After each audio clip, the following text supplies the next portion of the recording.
Di dalam pesawat, perempuan ini melihat gadis di sebelahnya. Ingin mengambil kacamatanya yang jatuh. Tapi, ekspresinya tiba-tiba berubah. Karena, dia melihat di belakang gadis itu. Tiba-tiba muncul bayangan hitam yang mengerikan.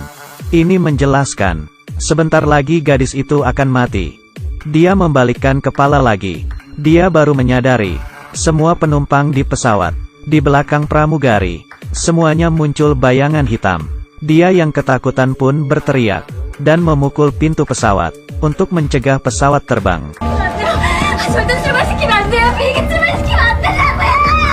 Tapi akhirnya, dialah, yang dianggap perusuh, lalu mengeluarkannya dari pesawat, dan pelan-pelan melihat pesawat itu terbang. Dan ternyata, tidak lama kemudian, diberitakan bahwa pesawat itu menghilang. Dan semua penumpang mati. Tidak salah lagi, perempuan ini bernama Haram. Dari kecil dia sudah bisa meramal kematian seseorang. Hingga saat ini, bisa melihat kejadian kematian itu. Tetapi kemampuan melihatnya itu, tidak ada gunanya sama sekali. Karena orang lain tidak ada yang percaya dengan kata-katanya. Bahkan malah dia yang disangka sebagai orang aneh. Sangat cepat, Haram ditangkap dan dibawa ke kantor polisi. Polisi mencurigai dia ada hubungannya dengan hilangnya pesawat. Tanpa pilihan apapun, Haram hanya bisa mengatakan kemampuannya. Tetapi polisi sama sekali tidak percaya. Di saat itu, seorang wanita berlari datang, dan tidak hati-hati menabrak Haram.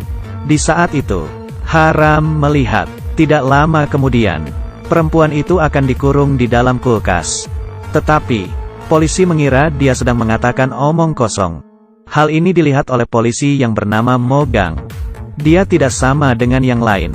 Kemampuannya si Haram, menurutnya itu sangat menarik. Keesokannya, penyebab pesawat hilang itu telah ditemukan, yaitu karena adanya kerusakan pada pesawat. Haram pun akhirnya dilepas. Perjalanan pulang ke rumah, seorang pria sedang berdiri di atas jembatan. Haram pun mengatakan, orang itu akan segera mati. Tapi Mogang tahu, orang ini selalu datang dan pergi di jembatan ini. Sudah ribut selama 2 tahun. Tiap kali hanya menakut-nakuti saja. Dia mengatakan pria itu tidak akan lompat. Tapi dia salah. Kali ini, pria itu beneran lompat ke bawah. Mogang pun akhirnya percaya dengan perkataan Haram. Dia memutuskan untuk menemui Haram. Menggunakan kemampuan melihatnya, mengubah nasib manusia. Dia pun dijadikan sebagai makhluk aneh penghalang kematian. Bisa melihat kejadian sebelum mati seseorang.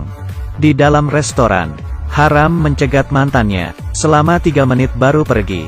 Tapi malah diperlakukan seperti belit oleh mantannya. 너만 보면 재수 없어. Dan ternyata, baru keluar. Iya benar, dari awal tidak ada yang percaya dengan kata-katanya. Tapi akhirnya, Mogang percaya. Jadi, Haram memutuskan, menggunakan kemampuan khususnya untuk menolong orang. Dia melepaskan kacamata, memotong poni, berjalan di jalan untuk mencari target. Dengan cepat, dia sudah melihat seorang wanita yang akan mati. Tetapi wanita ini mati karena penyakit. Jadi dia tidak bisa menolong. Selanjutnya, dia melihat lagi seorang pria, akan disandera di dalam mal, dan terkena tembakan. Dia dengan cepat mengikutinya, memperingati si pria, jangan pergi ke mal, kalau tidak akan terjadi hal yang buruk. Tetapi pria itu tidak percaya. Haram hanya bisa memikirkan cara lain.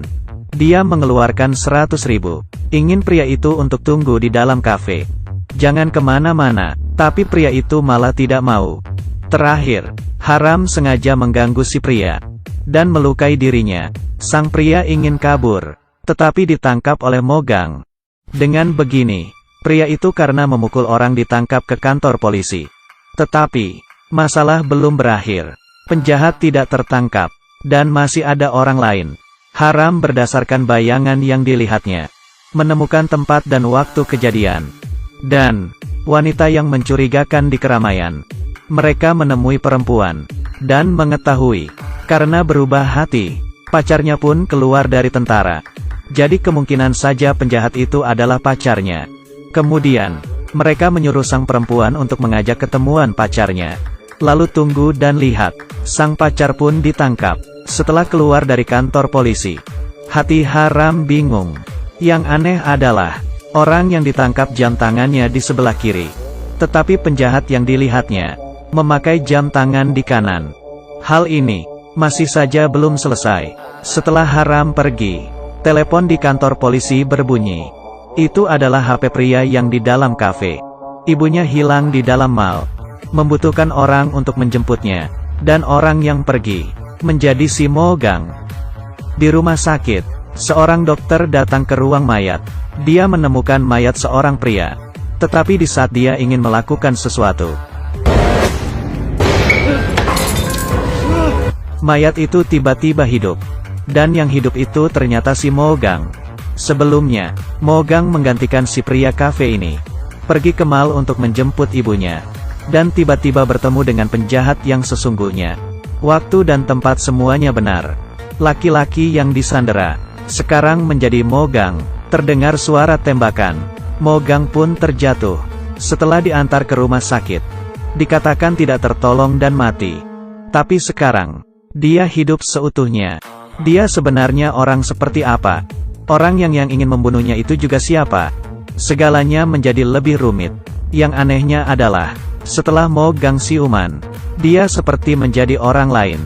Dia yang dulu, seorang polisi yang amatir, melihat tempat kejadian, bisa langsung muntah.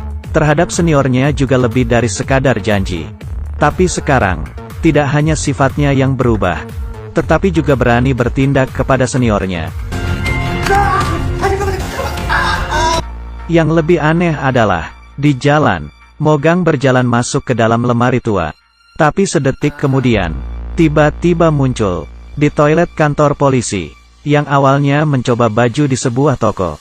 Sedetik kemudian, sudah muncul di toilet perempuan. Dia sebenarnya, punya kemampuan khususkah? Di malam hari, Mogang pulang ke rumah. Tapi di luar rumah, Mogang yang lainnya, sedang perlahan-lahan berjalan masuk. Ini masih 2 episode awal dari drama Korea yang berjudul Kurang dari Black Lebih Besar Dari. Cerita ini sudah bikin otak panas. Tetapi setiap episode selalu berhubungan. Benar-benar film yang lumayan untuk ditonton.